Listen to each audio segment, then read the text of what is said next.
Apabila wajib pajak itu melakukan kewajiban perpajakan sesuai dengan tadi ya prinsip self assessment gitu. Tapi kan itu belum tentu sesuai dengan peraturan perundang-undangan yang berlaku. Jadi misalkan nanti memang setelah kami gitu analisis seperti itu ternyata ada perbedaan gitu yang perlu untuk dikonfirmasi gitu. Biasanya kami terbitkan surat permintaan penjelasan atas data dan atau keterangan seperti itu.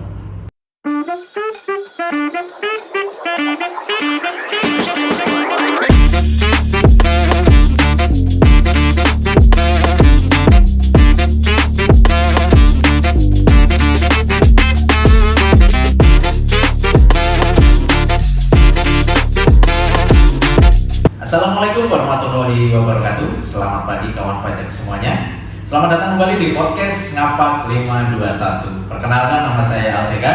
Dan hari ini kita kedatangan tamu yang sangat luar biasa, yaitu bisa perkenalkan diri, Mbak Cici. Perkenalkan, nama saya Cici Nurheti. Saya adalah AR atau Account Representative dari Seksi Pengawasan 5. Begitu.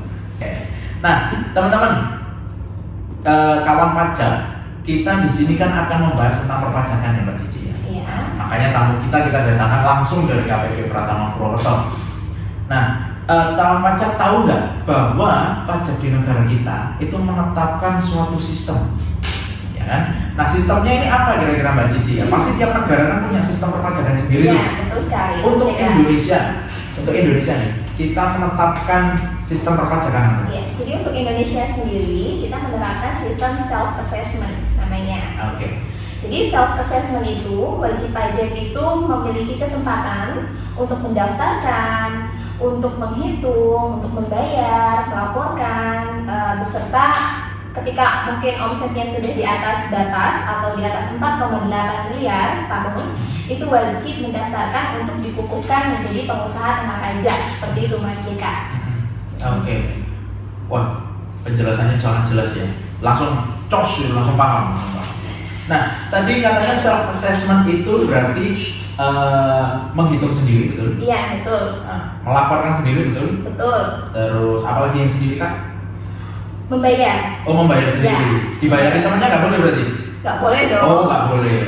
Ya, agar tidak memutus tali silaturahmi, bolehlah tidak 100 gitu ya. Oke, kita lanjut ke pertanyaan selanjutnya kawan pajak. Di sini ada pertanyaan dari teman-teman di media sosial ya. Salah satunya adalah ketika kita sudah menerapkan self assessment, apakah wajib pajak masih akan menagih atau mengirimkan surat ke wajib pajak tersebut?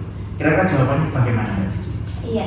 Jadi di kantor pelayanan pajak sendiri itu kami memiliki beberapa fungsi. Yang salah satunya itu adalah fungsi terkait pengawasan. Jadi walaupun self assessment gitu ya, kita tetap ada tugas untuk melakukan pengawasan terhadap apa gitu. Pengawasan terhadap kepatuhan wajib pajak. Ada kepatuhan pelaporan, ada kepatuhan pembayaran pajak seperti itu. Nah, walaupun sudah menggunakan self assessment, kadang wajib pajak ini masih mendapatkan surat dari kantor pajak seperti itu. Jadi tujuannya adalah kami itu mengawasi kepatuhan, kemudian kami menganalisis secara kepatuhan materialnya sesuai dengan peraturan perundang-undangan seperti itu. Apakah sudah sesuai yang dilaksanakan oleh wajib pajak atau memang belum seperti itu. Oke. Nah, kalau misalkan belum kan kami terbitkan surat ya untuk meminta keterangan dan sebagainya. Nah, tadi kayaknya Kak Cici membahas mengenai wajib pajak akan disurati. Iya. Salah satunya ya, betul ya? Satunya. Suratnya itu apakah memang hanya ada satu jenis surat atau ada berbagai macam jenis surat, Kak? Oh iya. Sebenarnya itu surat itu kan media untuk kita berkomunikasi. Betul. Surat di KPP Pratama Purwokerto dalam hal ini tuh ada banyak sekali jenisnya. Ada surat himbauan, ada surat permintaan, ada surat tagihan dan sebagainya. Cuman kali ini kan kita akan membahas mengenai SPWDK sendiri. Oke. Gitu. Jadi yang kita bahas di sini adalah apabila wajib pajak itu melakukan kewajiban perpajakan sesuai dengan tadi ya prinsip self assessment gitu. Tapi kan itu belum tentu sesuai dengan peraturan perundang-undangan yang berlaku. Seperti itu. Jadi kita itu harus memastikan apakah perhitungan mereka itu sudah sesuai atau belum. Karena walaupun self assessment kan harus based on peraturan tadi ya, Betul. gitu. Jadi tidak boleh menghitung sendiri gitu. Takutnya kan nanti ada ketidaksesuaian, ketidaksamaan dan ketidakadilan seperti itu. Jadi misalkan nanti memang setelah kami gitu analisis seperti itu ternyata ada perbedaan gitu yang perlu untuk dikonfirmasi, gitu. Biasanya kami terbitkan surat permintaan penjelasan atas data dan atau keterangan seperti itu.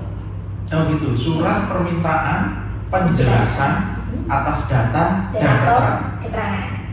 Oke, berarti kantor pajak Pratama ini punya data yang nanti akan ditanyakan pada wajib pajak begitu? Betul sekali Mas Dika. Oh, salah satunya apa nih kalau bisa tahu?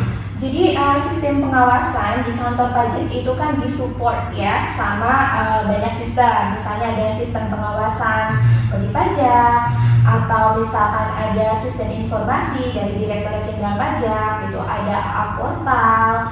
Terus ada juga terkait aplikasi profil wajib pajak yang berbasis web gitu. Oke. Ya, atau kita kenal ya biasanya dengan AproWeb gitu. Jadi selain aplikasi itu kami juga kan punya namanya itu adalah CRM ya, Compliance Risk Management dan Business Intelligence. Jadi nanti dari sistem-sistem yang dimiliki oleh DJP sendiri gitu, sistem akan memunculkan di profil wajib pajak itu gitu risiko-risiko gitu. Jadi dibagi ya gitu, di CRM itu dibagi mana wajib pajak yang masuk klaster atau kategori berisiko tinggi, sedang dan rendah gitu. Otomatis wajib pajak yang memiliki risiko tinggi gitu, mereka itu kan berisikonya apa? Kadang dari risiko itu muncul data pemicu dan data penguji gitu. Jadi data pemicu itu dan data penguji bisa muncul dari intern DJP sendiri, bisa juga dari luar ya atau ekstern gitu.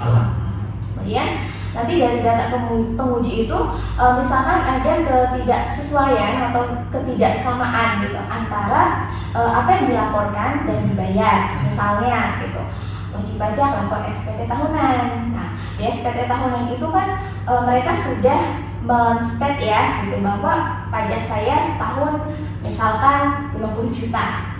Lalu kami bandingkan nih dengan sistem pembayaran wajib pajak, ternyata belum 50 juta. Oh, nggak sama. Tidak ya. sesuai Nggak dengan apa yang mereka sampaikan di laporan SPT gitu. Nanti sistem itu akan membaca adanya ketidaksesuaian. Oke.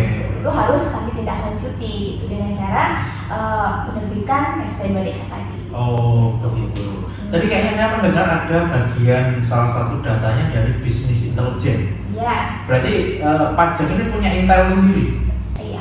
Jadi kalau secara umum di kantor pajak itu ya atau Direktorat Jenderal Pajak secara umum gitu, itu kan fungsinya banyak sekali Mas Dika. Iya.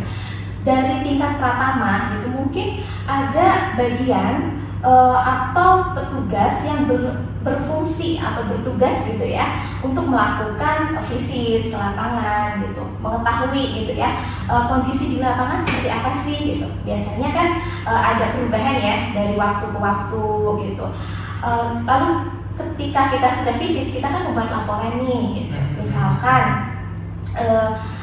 ini di Jalan Gerilya nih misalkan, ya di Jalan Gerilya gitu ada tempat usaha baru seperti itu. Nah itu kita buat laporannya setelah kita selesai visit gitu, kita rekam di sistem.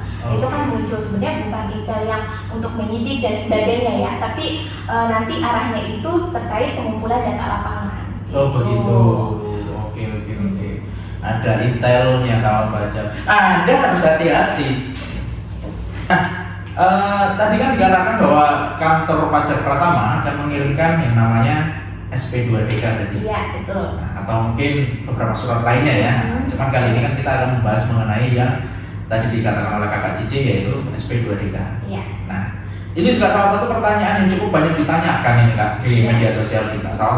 Yaitu ketika saya mendapatkan SP2DK, apa yang harus saya lakukan? Apakah saya harus pasti membayar pajak lagi atau ada kewajiban yang belum saya jalankan? Iya, baik.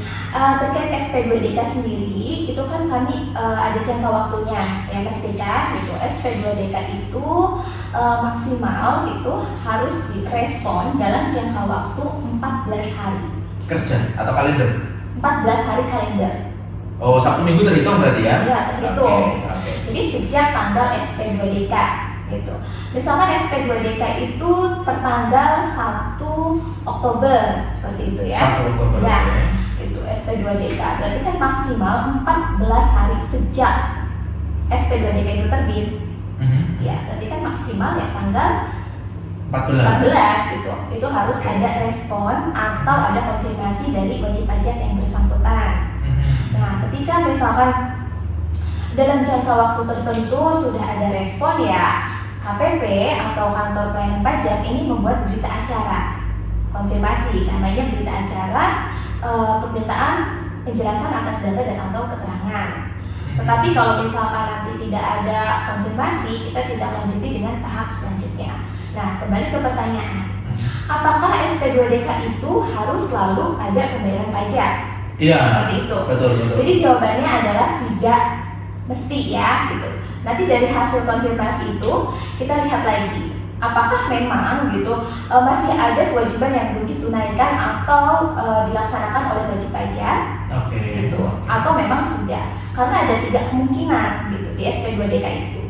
Yang pertama, kemungkinannya itu ketika proses SP2DK, wajib pajak itu langsung melaksanakan kewajibannya. Misalkan di SP2DK itu belum laporan, belum bayar. Dalam masa 14 hari itu, mereka sudah melakukan pelaporan SPT atau pembetulan SPT.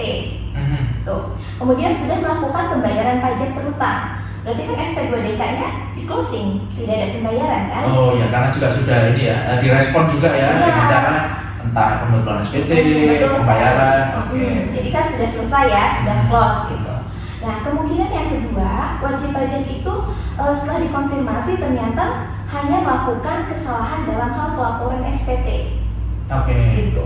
Jadi yang mungkin awalnya gitu, wajib pajak menyampaikan omset saya misalkan 1M gitu. Tetapi pembayarannya cuma misalkan 100 juta gitu. Terus setelah dikonfirmasi itu ternyata wajib pajak itu keliru.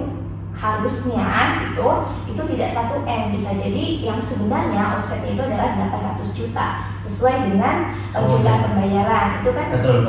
bisa terjadi. Nah, itu juga kan artinya tidak mesti ada pembayaran kan? Karena memang hanya ditindaklanjuti dengan pembetulan SPT. Seperti itu. Nah, kemungkinan yang ketiga ini jika memang gitu datanya betul gitu sama wajib pajak ini belum dilaporkan, belum dilakukan pembayaran terhadap PPh terutang, maka ya otomatis yang kategori ketiga ini harus dilaksanakan kewajiban pembayaran pajaknya. Oh gitu. Oke. Sangat jelas sekali. Sudah sangat pakai sekali. Berarti sangat jelas. Kita lanjut nih kawan pajak. Nah, tadi kan ada dari apabila dapat SP2DK, batas waktunya kan tadi 14 hari kalender, terhitung sejak SP2DK terbit. Sejak tanggal SP2DK ya. SP2DK. Nah, responnya apakah harus bersurat formal, apakah harus datang ke kantor? Karena ya zaman sekarang banyak sekali yang perantauan ya Kak ya. Atau mungkin banyak sekali istilahnya mungkin pengusaha-pengusaha yang tidak punya WA kayak gitu. Mungkin kayak pengusaha kuno kan HP-nya HP tempe itu. Ya kan? Tidak ada internetnya seperti itu. Nah, untuk confirmnya apakah ada peraturan yang mengatur harus bersurat atau bebas dari kemampuan dari wajib pajaknya nih Kak? Terkait pertanyaan tersebut, saya jawab ya. Jadi diluruskan kembali, SP2DK itu kan jangka waktunya 14 hari sejak tanggal SP2DK. Tapi boleh, misalkan SP2DK itu kan pengirimannya bebas ya, gitu. Bisa by fax gitu ya, atau mungkin jasa ekspedisi atau pos, kurir, gitu. Itu yang dipakai adalah tanggal kirim, bukan tanggal SP2DK. Oh ya, Karena mungkin SP2DK tanggal 1, tetapi baru dikirim ada buktinya itu baru tanggal 3. Jadi yang dipakai itu dari tanggal 3. Oh iya. Seperti itu tanggal kirim. Dengan dibuktikan bukti pengiriman itu. Ketika SP2DK diserahkan langsung ke wajib pajak, gitu, tanggalnya itu tanggal ketika SP2DK diserahkan langsung. Oh, oke. Tapi kalau secara hukum tadi secara umumnya memang tanggal SP2DK. Tapi yang dimaksud tanggal SP2DK itu kan artinya bisa bermacam-macam ya pasti Kak. Iya, Seperti betul itu. sekali Kak. Tergantung tekniknya. Iya. Nah, kemudian terkait respon atau konfirmasi SP2DK itu harus seperti apa gitu. Jadi sesuai peraturan kami memberikan 3 opsi ya kepada wajib pajak bagaimana cara mengkonfirmasi SP2DK. Itu ada 3 juga. Yang pertama itu adalah tatap muka secara langsung gitu. Tatap muka secara langsung ini bisa dengan cara wajib pajak mengkonfirmasi datang langsung ke KPP.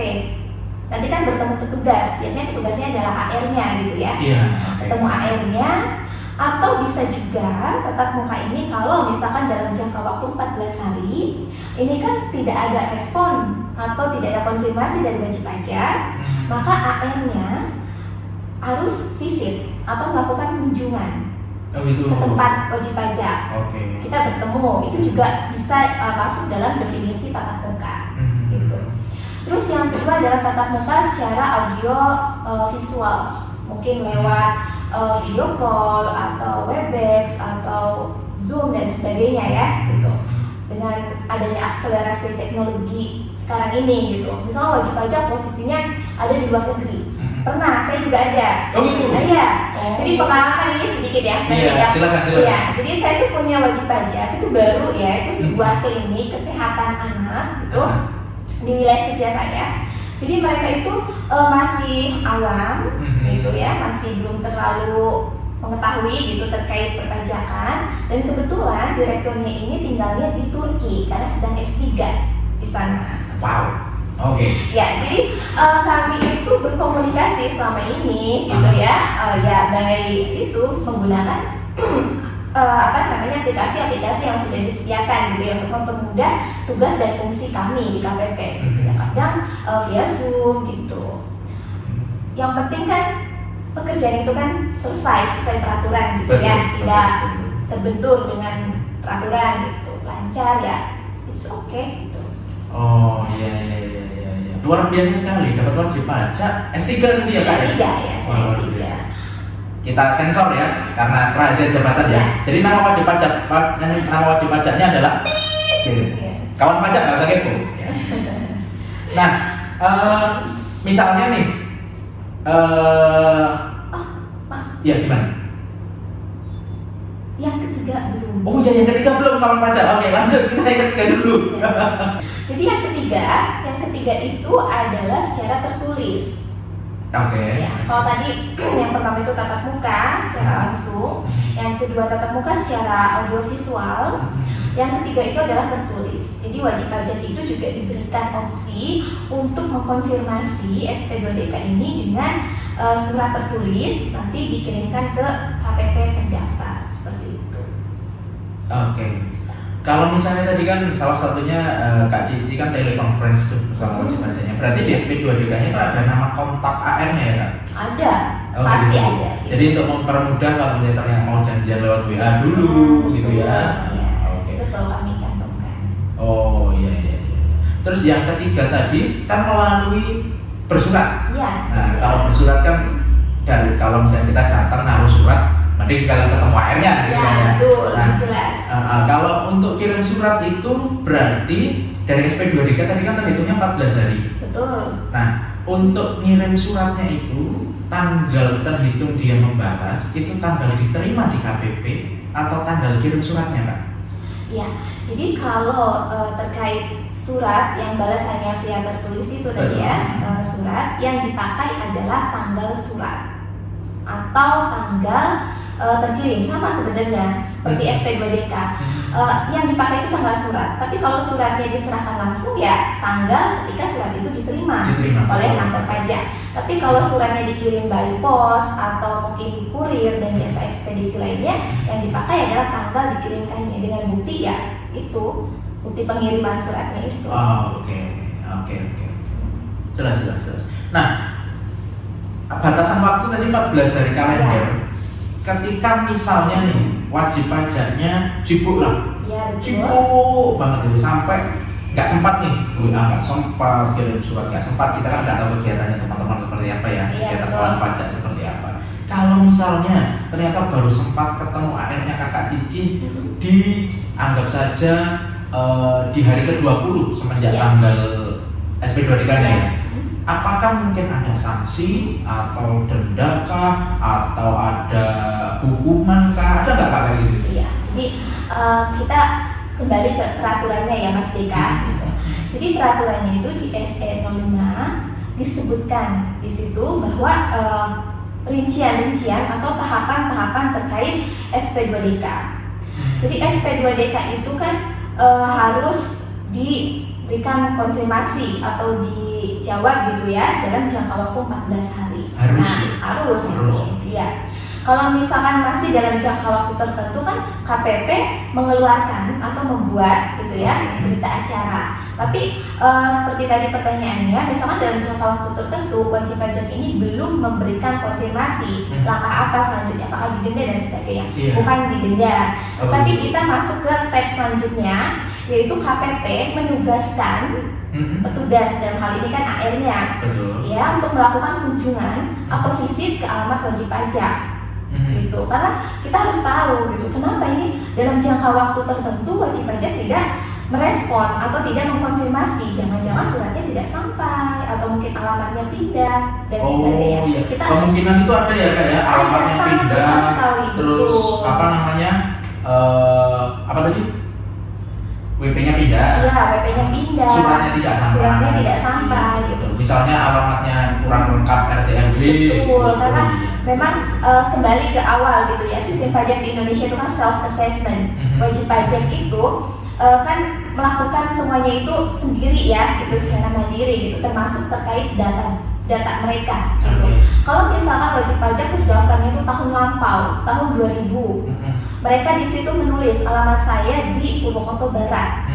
Tetapi 2010 mereka itu pindah, misalkan ke Kecamatan Kembaran, tanpa memberitahu kantor pajak, kan kami tidak tahu. Kami menggunakan data yang ada di database kami. Betul. Jadi surat itu kami kirimkan ke Purwokerto Barat, padahal ya tidak ada orang yang di Sudah sana, pindah. sudah pindah. Jadi ya itulah hal-hal seperti itu yang kadang membuat 14 hari ini belum juga ada respon. Nah, makanya penting sekali di step selanjutnya itu kami untuk melakukan kunjungan atau visit. Nah, nanti kalau misalkan dari hasil visit itu ternyata wajib pajak memang sudah pindah gitu ya, sudah tidak ada di wilayah tersebut, bisa dibuktikan dengan surat keterangan dari pemerintah desa setempat mungkin atau kelurahan gitu ya, yang menyatakan bahwa memang wajib pajak tersebut sudah bukan marga desa atau kelurahan di wilayah Di situ. tersebut ya. Oke. Nanti bisa kita tindak lanjuti atau mungkin close seperti itu. Tapi kalau ternyata setelah kita ke lapangan atau kita ke alamat wajib pajak ditemukan gitu ya, biasanya wajib pajak itu saya belum menerima suratnya gitu. Oh ya.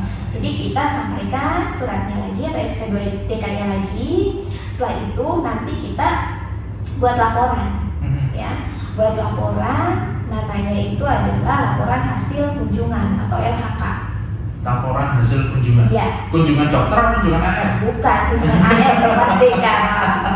Oke, lanjut ya. Ya, jadi di LHK itu nanti disebutkan bahwa memang alasannya wajib pajak itu misalkan tadi ya, memang belum menerima suratnya secara fisik gitu, makanya mereka itu belum merespon gitu. Kemudian ada kontak atau nomor telepon yang valid, alamat yang valid gitu, yang mungkin tidak sama, bisa jadi tidak sama ya dengan database seperti itu. Dan nanti setelah itu ada namanya surat undangan pembahasan terkait SP2DK itu. Nanti wajib pajaknya kan diundang, kemudian datang ke KPP sesuai dengan waktu yang ditentukan dalam surat undangan itu, kemudian nanti dibahas. Nah, bisa jadi kan proses ini ya seperti tadi, mungkin di hari ke-20 Iya, atau di hari betul. ke-30 gitu. Ya tidak apa-apa, karena secara peraturan kembali gitu, SP2DK ini kan harus di-close dengan laporan namanya LHP2DK gitu ya. Laporan hasil permintaan penjelasan atas data dan atau keterangan. Oke. Itu waktunya adalah 60 hari. Itu harus close. Bahkan dalam kondisi tertentu gitu, itu bisa diperpanjang 30 hari lagi, jadi 90 hari. dengan persetujuan Kepala KPP Pratama Purwokerto ya dalam hal ini. Jadi ada salah satu cara menyampaikan SPK tadi, yaitu dengan cara datang langsung ke wajib pajaknya gitu ya Kak ya? Iya, betul sekali. Mungkin di sini ada tips kepada kawan-kawan pajak bagaimana cara kita melihat bahwa yang datang itu memang benar-benar petugas pajak dari KPP Pratama Purwokerto atau KPP Pratama lain lah. Mungkin kawan-kawan pajak di sini ada ya wajib pajak dari KPP lain gitu. Baik, untuk memastikan gitu ya, atau untuk meyakinkan diri kita sendiri bahwa yang datang berkunjung ke tempat kita itu adalah petugas dari kantor pajak gitu ya. Itu yang pertama, pastikan gitu petugas tersebut memberikan atau memperlihatkan surat tugas. Itu sangat fatal sekali ya, karena memang setiap tindak tanduk kita kan ada aturannya, seperti itu ya, ada aturannya. Apalagi ketika kita mungkin melakukan kunjungan. Tuh. Yang pertama surat tugas. Surat tugas itu ditandatangani oleh kepala kantor. Nanti di sana diterangkan ada nama petugas yang ditunjuk gitu, termasuk ada waktunya, tanggal, hari, pukul berapa, terus tujuannya atau keperluan visit atau kunjungan tersebut itu untuk apa, agendanya itu juga disebutkan. Dan jangan lupa di sana minimal itu ada 2 orang petugas ya, untuk menjaga integritas. Nah, kemudian selain menunjukkan surat tugas, biasanya kami itu juga menunjukkan kartu identitas pegawai ya, gitu, atau nemtek itu kami tunjukkan gitu bahwa memang kami adalah petugas dari kantor pajak seperti itu. Oh gitu. Ya. KTP ya nggak cukup ya? Tidak cukup. Cukup gitu. sama kartu identitas pegawai gitu ya. Oke. Jadi gitu ya kawan-kawan pajak ya, kalau misalnya ada seseorang datang ke tempat kawan-kawan pajak dan mengaku dari KPP Pratama, ya KPP Pratama manapun, karena kan juga ada kemungkinan kayak wajib pajak tersebut mendapatkan surat data dari KPP lain, mungkin nggak?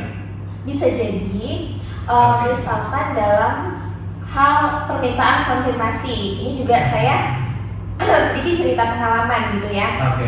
Tetapi memang tidak sampai ke step visit seperti itu.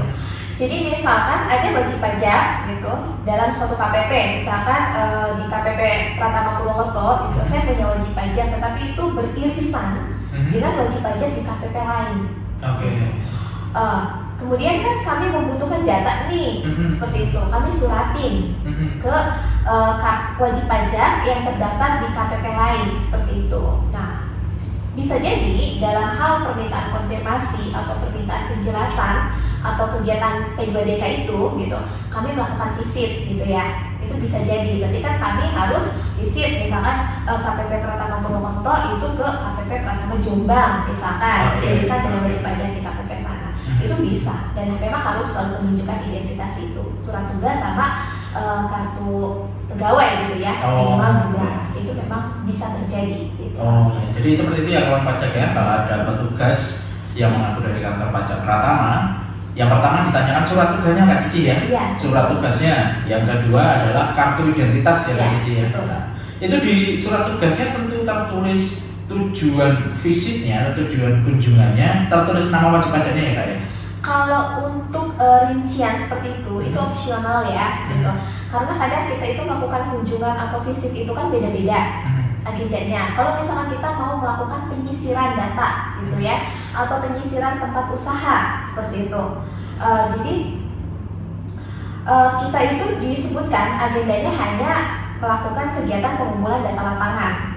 Mau kita visit ke 10 misalkan tempat kegiatan usaha, ya nggak masalah, agendanya tetap sama, kegiatan pengumpulan data lapangan. Tapi kalau misalkan kita mau visit atau melakukan kunjungan yang secara spesifik, misalkan saya dalam 1 hari mau mengunjungi 4 wajib pajak saya, biasanya saya sebutkan di situ. Ke CPA, CPB dan sebagainya. Jadi jelas gitu ya? Iya, betul sekali. Itu tips ya untuk kawan-kawan pajak semua yang sedang menonton ya, jangan lupa tanyakan surat tugas, kartu identitas. Kalau tidak bisa menunjukkan, usir saja. Oke, baik. Untuk penjelasan sejauh ini sudah jelas Kak Cici. Terima kasih untuk tentang SP2DK. Jadi mungkin kita rangkum aja bahwa SP2DK adalah surat permintaan penjelasan atas data dan keterangan Kak Cici ya. Betul sekali. Kemudian bisa disampaikan melalui pos, bisa disampaikan juga melalui kunjungan langsung kepada wajib pajak. Bisa. Nah, dan teman-teman wajib pajak bisa mengkonfirmasi atau membalas surat tersebut bisa melalui WA terlebih dahulu yang tercantum dalam suratnya, Kak Ya, Cici. betul. Ya, kemudian juga bisa melalui persurat ya Mbak Cici ya, Ya, persurat bisa atau bahkan langsung tatap muka langsung ke kantor pajaknya, kawan-kawan pajak. Kemudian setelah SP2DK itu sudah selesai terkonfirmasi dalam waktu 14 hari kalender, maka rekan-rekan AR kita akan melakukan yang namanya pembuatan BA dulu ya Kak Cici ya, pembuatan BA, kemudian masuk ke laporan hasil penelitian atas penjelasan data keterangan gitu. Jadi tenang kawan-kawan pajak, tidak perlu takut ketika dapat surat buset tagihan nih, belum tentu kawan-kawan pajak. Bisa jadi itu hanyalah sebuah data ya Kak Cici ya, ditanyakan apakah data ini benar atau tidak. Betul sekali ya. Berarti sebenarnya atas itu juga cukup menenangkan untuk kawan-kawan pajak Kak Cici ya. Iya. Karena bisa menjelaskan bahwa ini bukan data saya atau ini memang data saya, seperti itu Kak Cici ya. Iya betul. Itu jadi pesan gitu ya buat kawan pajak itu jangan takut, intinya kan seperti itu ya, jangan takut ketika menerima SP2DK karena SP2DK itu atau yang disebut dengan ya surat cinta dari kantor pajak gitu ya adalah bukti gitu ya bahwa kami itu sayang, seperti itu. Kenapa gitu? Bukti bahwa kami sayang gitu karena dengan adanya SP2DK kemudian kita bertemu, kita berkomunikasi gitu kan. Di situ adalah ranahnya wajib pajak untuk dibina ya atau dibimbing gitu. Seperti apa sih gitu peraturan yang sesungguhnya gitu. Tata cara pelaporan, pembayaran seperti apa itu ada ketika kita bertemu dalam suatu meja gitu ya. Nah, iya, berdiskusi, kesulitan mungkin selama ini kantor pajak kan taunya ya wajib pajak harus patuh gitu. Iya. Tapi ternyata di lapangan kawan pajak itu banyak sekali mengalami kesulitan untuk membuat kode billing misalkan ya, seperti itu. Atau pembayarannya sampai ini saya harus ke KPP dulu, saya harus membuat kode billing, saya harus store-nya di bank dan sebagainya. Ternyata ketika kita bertemu ada mungkin solusi yang lebih memudahkan bagi wajib pajak, misalnya daripada gitu wajib pajak jauh datang ke KPP, kita berkomunikasi via WhatsApp saja. Ya seperti itu. Jadi butuh billing misalkan tinggal WhatsApp AR-nya, nanti AR-nya buatkan, dikirim ke WA seperti itu. Nanti kan bisa dibayar di rumah juga ya, misalkan wajib pajak menggunakan internet banking atau mungkin aplikasi-aplikasi yang terkait itu kan sangat memudahkan. Nah itu dicatat juga kawan pajak ya, pembayaran pajak tidak pernah kepada petugas kantor pajak. Betul sekali. Dari pegawai kantor pajak hanya membuatkan kode billing atau kode pembayaran. Kemudian kode pembayaran tersebut bisa dibayarkan di aplikasi m-banking, betul. Kemudian bisa ke kantor pos. Kemudian sekarang juga ada bisa melalui Tokopedia Kak Cici. Betul sekali. Nah enak kalau kawan pajak minta kode billing ke AR lewat WA, tinggal silakan dibayarkan sesuai keperluan. Gitu. Oke, terima kasih Mbak Cici atas penjelasan yang luar biasa sekali pada siang hari ini. Kesimpulan juga sudah kita sampaikan kepada kawan-kawan pajak. Mungkin cukup kita sampaikan di sini, Mbak Cici ya. Iya. Dan untuk kawan-kawan pajak, apabila ada pertanyaan lebih lanjut dan apa yang akan kita bahas untuk sesi podcast selanjutnya, bisa DM ke YouTube kami atau bisa DM ke Instagram kami yaitu KPP Pratama Prokerto atau bisa juga ke Twitter di @pajakprokerto. Silakan cek di description. Oke, terima kasih sampai di sini podcast kami. Saya Andreka. Saya Cici Nurhaiti. Terima kasih telah menonton podcast kali ini. Salam sejahtera.